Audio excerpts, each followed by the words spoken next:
লাউ দিয়ে মুগ ডাল বানাবো।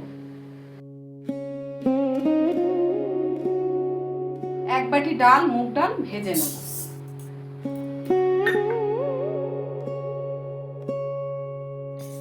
ডালটা একটু ভালো করে ভেজে নেব, ভাজার যে গন্ধটা বেরোয় যেন সেইভাবে ভাজাটা হয়, তাই ডালটা ভালো টেস্ট হবে। ডালটা ভাজা হয়ে গেছে, নামিয়ে দেবো, দিয়ে ভালো করে ধুয়ে নেব।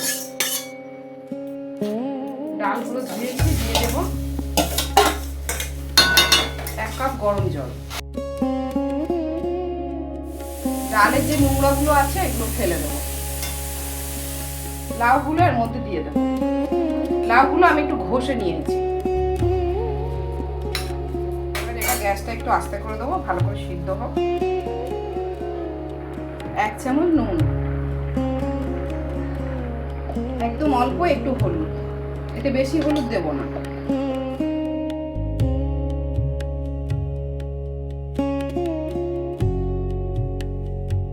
ডালটা এরকম সিদ্ধ হয়ে গেছে, বেশি সিদ্ধ করবো না, আধ ভাঙা মতো থাকবে। এবার আমি নামিয়ে নেব। এই ডালটা রুটি দিয়ে, ভাত দিয়ে সব দিয়ে ভালো লাগবে।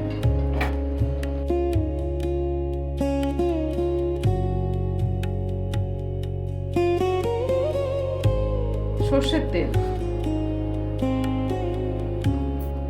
তেজপাতা, শুকনো লঙ্কা, 5 ফোড়ন,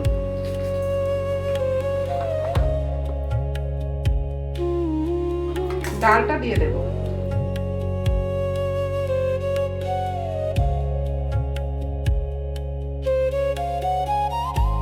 ধনেপাতা কুচি, কাঁচা লঙ্কা কুচি,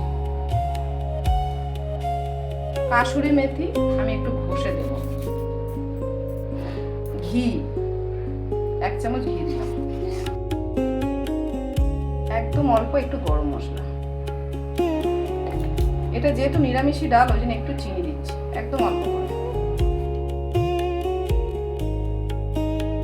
ডালটা ভালো করে ফুটে গেছে, এবার আমি নামিয়ে দেবো। হয়ে গেছে।